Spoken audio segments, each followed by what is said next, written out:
Are you awake yet? We've just had another terrorist attack in the UK in Manchester a couple of days ago. Have you woken up yet to the fact that no one is going to come and help you? No one's going to come and help you. The government can't, the police can't.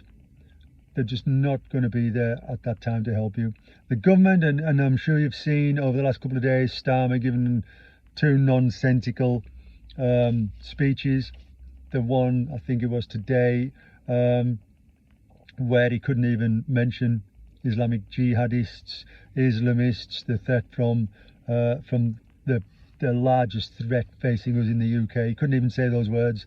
And then he gave the speech about how he's going to be able to protect the Jewish community. What a load of rubbish. Sound bites after the fact. Horse is gone already.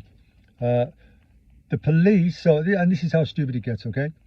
The police are not duty bound to protect us as citizens. They could stand and watch us get our heads kicked in, get our heads chopped off, decide not to intervene, and there's no recompense. They will not be held accountable. There's no liability. They're, by law and legally, they do not have a duty to protect us if harm is being caused to us by someone else. And this is the funny thing. The courts have put our protection in our own hands. But then the government have taken away all those means of protection, where now we're just left to our own physical abilities. And if we're good at it, great. If we're not, too bad. So just be aware that the police, the law enforcement in the UK, and the government are just not going to be there to protect you. It's down to ourselves to protect ourselves. So we've had this attack in Manchester. And we've got to look at religious places of worship the same as businesses. I don't know whether you're aware, we had the Blackpool Illuminations opening last month. Never happened before. We've got Martin's Law now.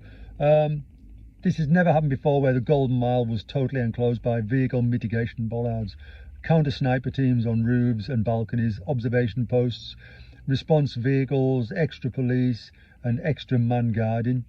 Now they won't release the costs for that, but in Manchester there are a minimum of 50 synagogues in the greater Manchester area.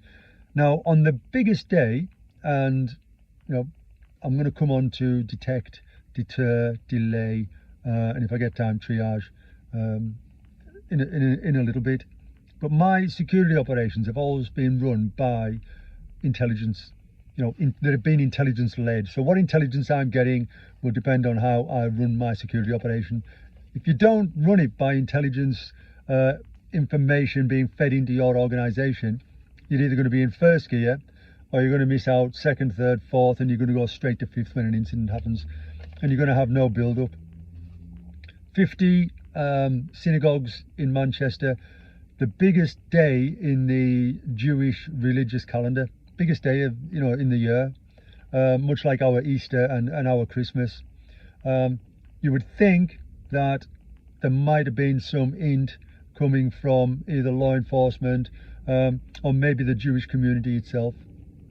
We have to be a bit more proactive when we're looking at our own businesses, our own locations.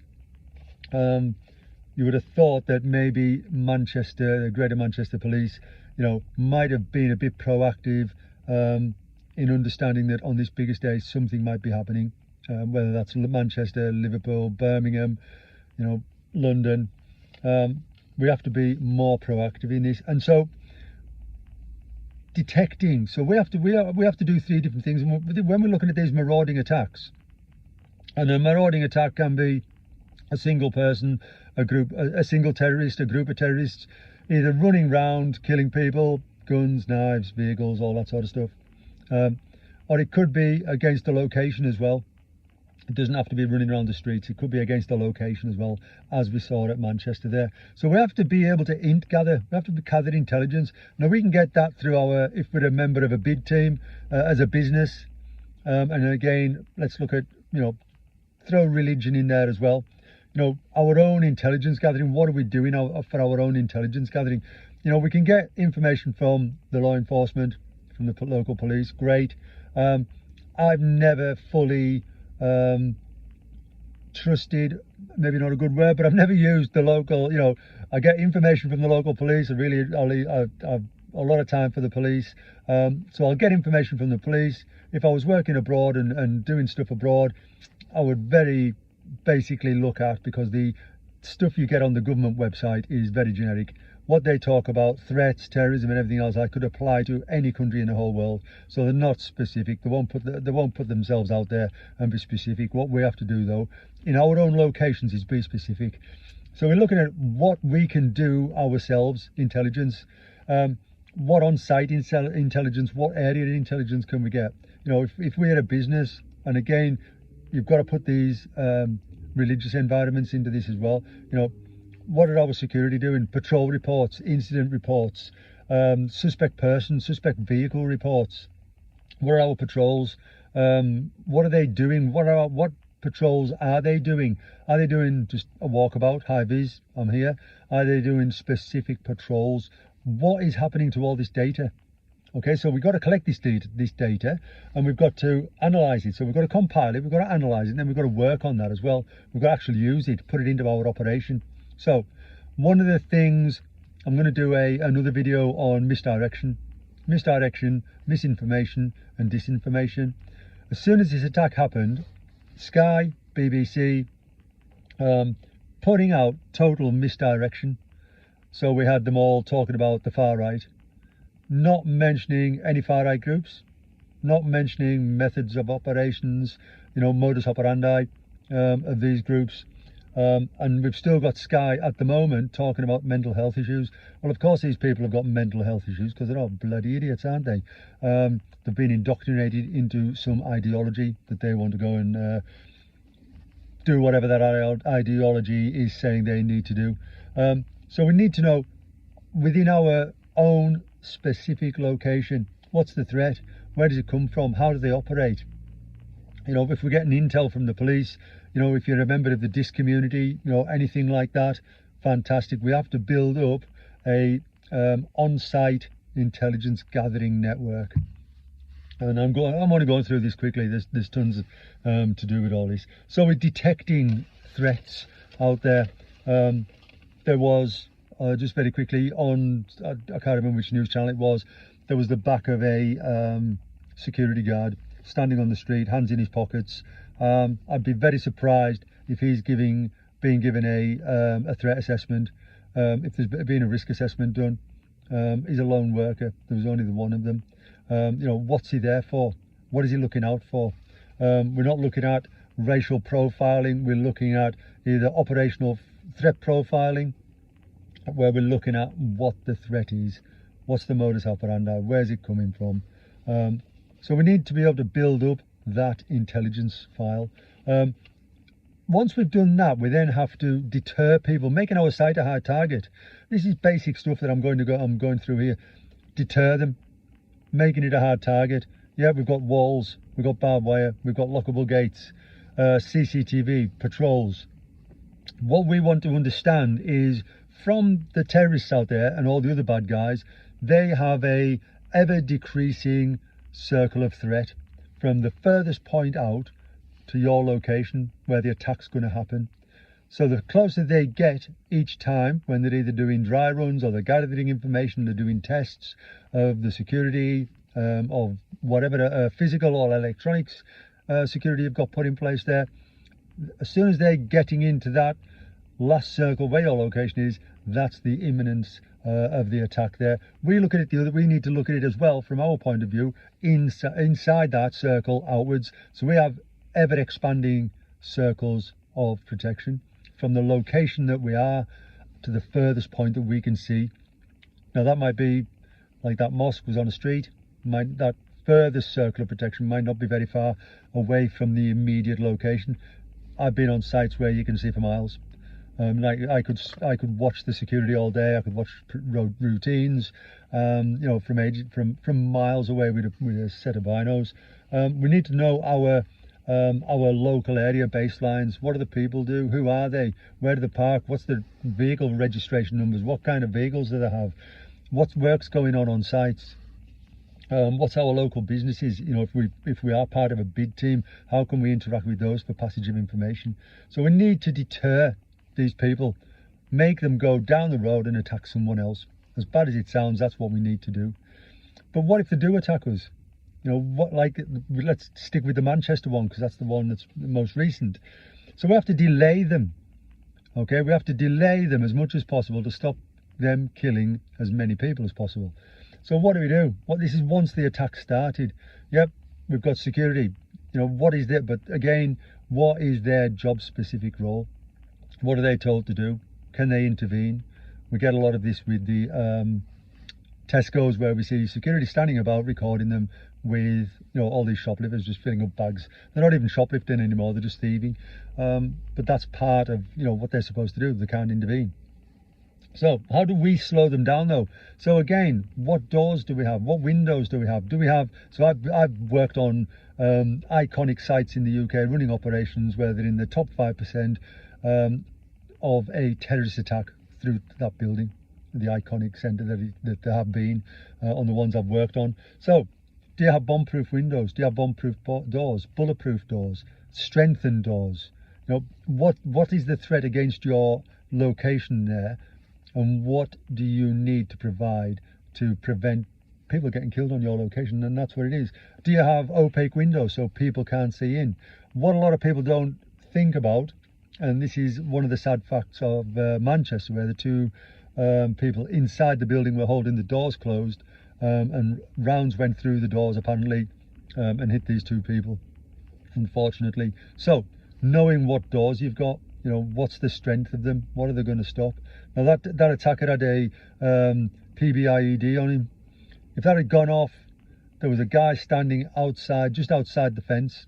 He'd have been dead. The two police would have been dead, and definitely the two guys behind the door would have been dead anyway. Shrapnel and all the other stuff going through the doors. Everybody that I know trains on evacuation procedures. Doesn't matter who they are. They all train. Everybody trains on evacuation procedures. Very rarely do people train on evacuation procedures. How fast could those doors have been locked and then move inside the building so you don't have to hold them shut? If it's a complicated locking system and a chain and everything else, you know, how long is it going to be there? Do you need a key to lock it? Did somebody have to go and get a key before these two guys holding the door could actually lock the door? Did you not just have a you know, a door jamb, a bought one, or a piece of wood that you could just get under the door, slow them down? That's what we're talking about, slowing people down. I've just been doing some work with some security in hospitals where we've been looking at this, and again, we can look at what doors we've got, what protection sometimes we've got firewalls within massive buildings to keep one area secure. So fire doors will close. Big sliding doors, you know, 20 foot high, whatever the size these buildings are, I'll come in and keep one part of the building safe. What if you haven't got that? How do you slow people down? You know, I've just been looking at hospitals where we've been looking at rolling gurneys, you know, on wheels down stairwells. Now we've got sprinklers.